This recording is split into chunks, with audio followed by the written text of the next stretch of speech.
nagpapahagi sa ere, nagtamblingan, natagulat ng mga katawan ang maglalaban. Ginera nila ang Pep Squad noong UAAP Cheer Dance Competition at pinana nila ang 3rd place. Pero mapana kaya nila ang 1 million pesos. Please welcome the LaSalle University's Animo Squad!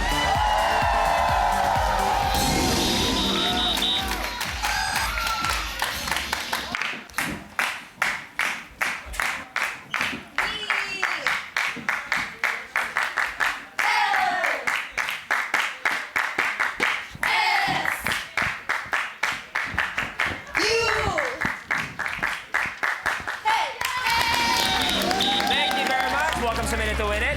Naku, pag kayo di nyo ginalingan ang kanilang makakatapat, binali nila ang nakasanayan sa cheer dancing tulad ng pagbali ng katawan sa isa nilang kasama, Beware of the Bulldogs, 2013 UAAP Cheer Dance Champion National University, Pep Squad!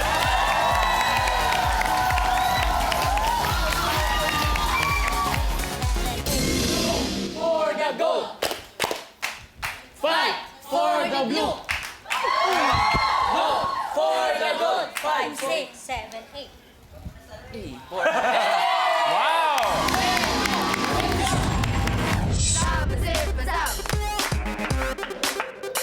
Well, syempre pinaka-important yung time management. Especially since gabi training namin, talagang kailangan kami yung gagawa ng sariling oras para mag-aral. Hindi namin pinapabayaan yung studies. Go Bulldogs! Fight! Fight! Fight! Fight Bulldogs! Go! Ang pinakamahalagang lesson na natutunan namin sa Pep Squad, sa Enyo Pep Squad, is yung pagiging disiplinado. Lalo-lalo na nung pag sa training, kasi galing kami sa different region and kailangan namin mag-adjust sa mga ugali ng bawat isa. Nakikita niyo ba yung mga kalaban namin sa likod? Sila yung NU Pep Squad, sila yung nag-champion ng CDC. Pero kaya namin silang tawilin dito. Basta focus kami, we're composed, and also, syempre, kailangan confidence, saka just have fun. Diba? So, kailangan mo dapat di ka mag-procrastinate kasi pag ganun, mas lalo ka lang mas-stress. Nahihirapan sila. Oo. Tayo, kung anong best na pinakita natin ng competition. Dudublehin pa namin ngayon. Dahil kung sa amin ang championship, Sa amin din ang 1 milyong piso! mag-trust talaga kay Lord kasi hindi po namin magagawa lahat ng perfect routine, ng flawless routine kung hindi kami nagtiwala sa Kanya. And you, Pep Squad, you may have won the championship in the cheer dance competition, But this is a different battle. and we're gonna win the 1 million pesos! Lasal? Tinalo na natin yan eh. National Youth!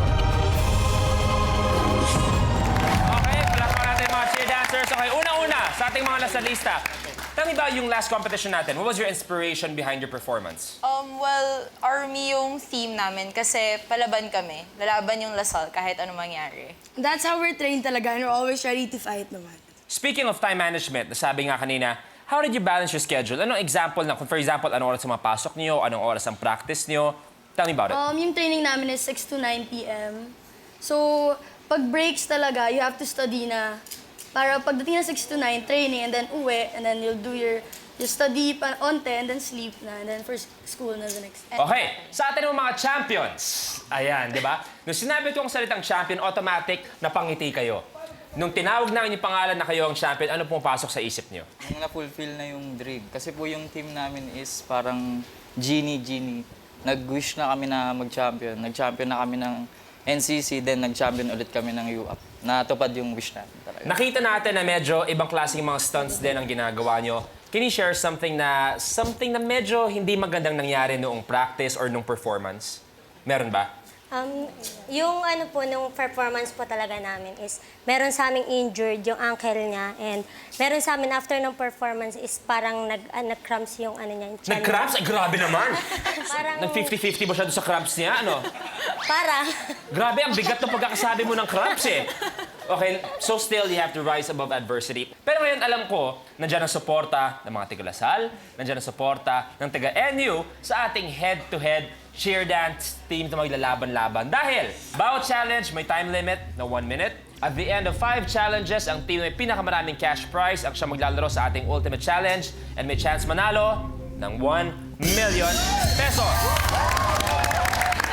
Okay, so we are starting with your first challenge worth 5,000 pesos. Ready? Yes. Ready? Eto na. First blueprint. Piggy bank. Listahan, technique lang. Sabi nila, pag may isinuksok, may madudukot. Gamit ang piggy bank na nakapatong sa iyong ulo, milyon ang pwedeng maipon mo. Sa challenge na ito, kailangan ng contestant gamitin ang kanyang parehong kamay. Salitang ipapasok ang mga barya sa piggy bank na nakalagay sa kanyang ulo hanggang sa maubos ang lahat ng mga barya. 30 coins ang kailangan mailipat, bale 15 coins for each hand.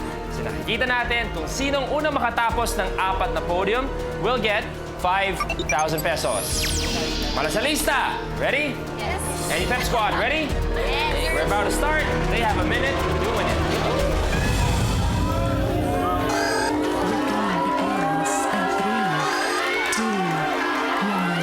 Go! Alternate hands.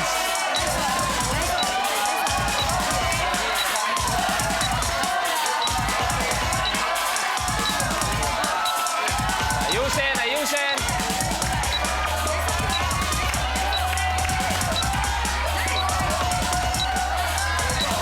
Seconds. Go, let's go.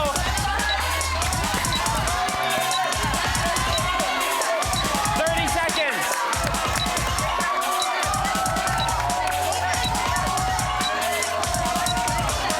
Konti na lang. 20.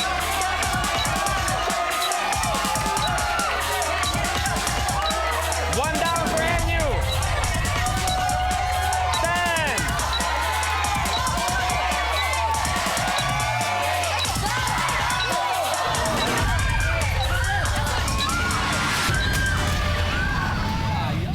Time's up!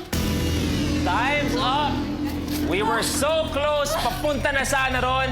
Nakikita natin, may isa pa para sa NU. Sa Lasal, dalawa ba? Ayun, dalawa. Sa Lasal, wala man. Pero hindi umabot sa oras din. Kaya naman ang score natin ay 0-0. Wala nakakuha ng 5,000 pesos. Pero nakita natin kung gaano ka-intense ang mga pangyayari and what we should watch out for. Ladies, okay? Okay naman kayo? Next challenge is worth 10,000 pesos. And you, Lasal, take a look at your blueprint. Cappuccino. Ilang players? Kayo, tas tayo kami. Sa challenge na ito, papatalbogin ng contestant ang plastic cup sa tagilirang bahagi at tatangkaing mapatayo ito. Kapag napatayo na, kailangang magpatalbog ng isang ping-pong ball papasok ng plastic cup. Isang ping-pong ball ang kailangan magawa. So, ibig sabihin, dalawa ang kailangan magawa per team. Lasal, sino maglalaro para sa inyo? Annie, sino maglalaro? Okay, this challenge is worth 10,000 pesos. Players ready? Ready? Players, pwesto. Eto na tayo. Sana naman may lumamang now 10,000 pesos. And you, Lasal, you guys have a minute to win it. Good luck. Cappuccino.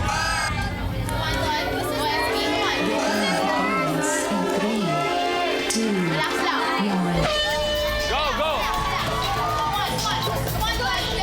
May isa lang, NU. May isa lang, Lasal. May isa lang, NU.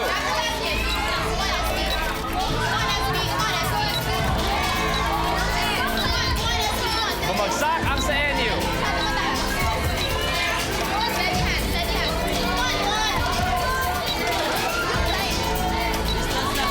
30 seconds.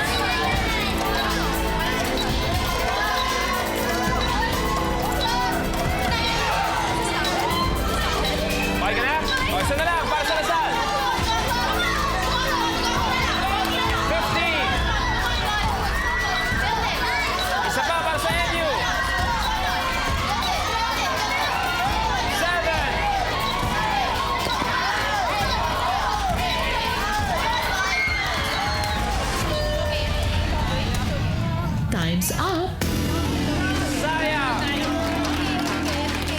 Both teams, isa ang nagawa. Ang kailangan namin, pair ang makatapos ng cappuccino. So that means walang nakakuha ng 10,000 pesos. Score pa rin natin ay 0-0. Okay, question muna para sa NU. Besides choreography, one factor sa cheer dancing ay stunts. Ano ba ang tamang technique kung ikaw yung magbabato o pag ikaw yung binabato? For me as a lifter, trust. Pag bubuhatin mo yung girl, dapat parehas kayong may trust sa isa't isa para malaglag man siya, alam niya sasalin siya. Ladies, pag kunwari nandun na, yung kunwari pa-countdown natin sa pagbato, halfway there, ano ang technique talaga pag kayong binabato? Kailangan po tigas lang talaga, body awareness, tsaka tiwala rin po sa lifter na kakatch ka kahit na anong mangyari sa taas. Tama, kumbaga, ako bahala sa'yo, ikaw bahala Bahala sa sa akin. For you ladies, what's the best advice you could give to aspiring cheer dancers? Just go for it. Kahit if they have insecurities or pag natatakot sila at first, okay lang naman yun eh.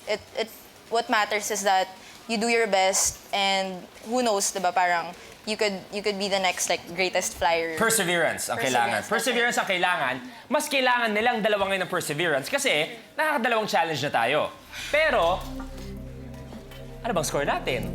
0-0. Diba? Kung sa hardcourt, napakagaling ng dalawang team na to. Pero kung sa 60-second circle, wala pang binatbat ang dalawang team na to.